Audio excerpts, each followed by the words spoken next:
which I liked very much, which is just a pure blunder. And there must be some alternatives here for white, which should be half decent, but I simply felt that I'm doing the right thing, trading the rooks. Completely. Somehow I felt that, you know, this queen has no squares anymore. I sort of cut all the squares off, but in fact it has the a5 square. And now rook c8 is completely forced, and here I'm very lucky if I don't lose in the next 5 moves, I guess. Because, well, one option I felt was checking was this, but unfortunately black simply takes on d2. The simplest way, black simply takes on d2 and king h7 and queen takes c2 is made. This was one thing which I saw before, because basically I'm unable to stop queen c3, or if I do something stupid, c3 and queen a3 comes. Let's say if I play queen f4, I think black plays c3. In order not to get mated immediately, I have to stay on the second rank, so that after queen a3, knight d3, I play bishop d3, cd3, controlling this. But simply queen takes d5, this position should be close to winning, I guess, because I'm completely passive and black will just create something, I thought. And for a while I entertained the idea of playing b4, but this also loses by force. Queen a3, rook e2. And now I think the most precise way is king h7, creating a threat of c3, knight d3, and now rook e8. Rook e8, bishop d3, and mate.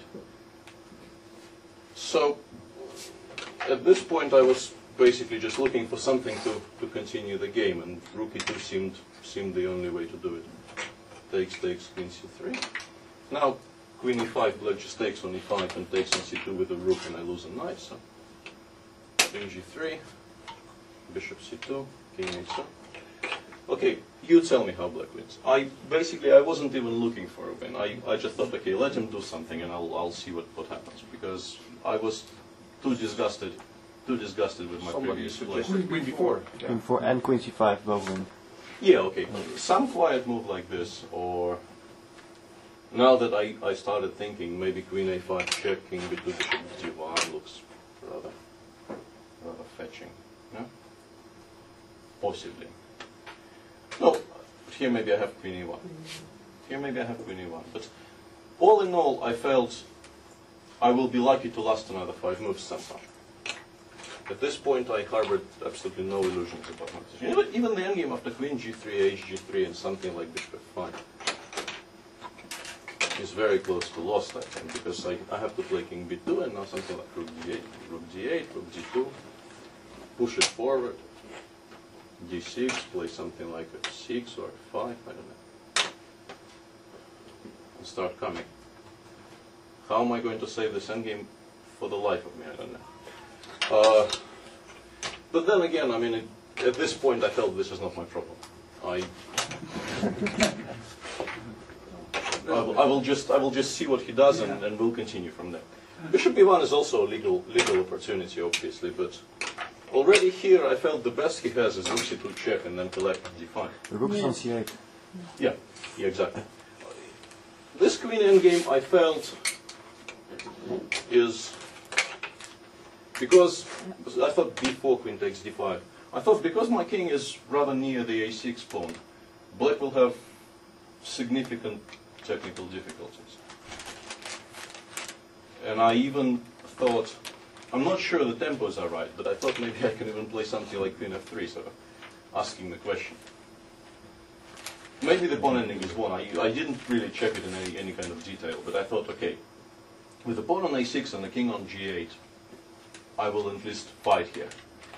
But still I felt this is what he should have done, because in this position already I felt, okay, 2 pieces have to be precisely coordinated to give mate. I mean, it's always very difficult to give mate with just 2 pieces unless they are already giving checks.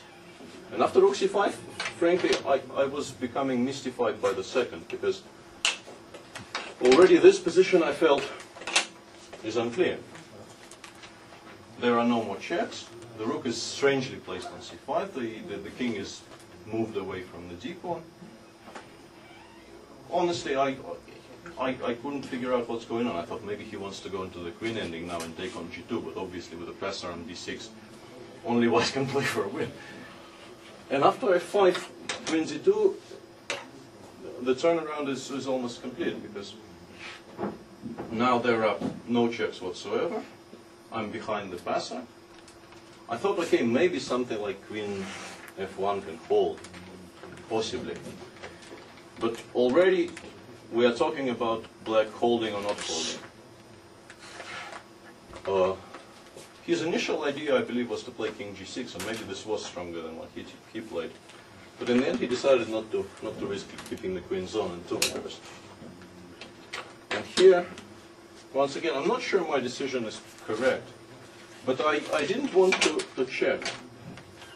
I felt that, okay, a3, f7, a4, e6, a5, takes, king a6, and he plays something like g5.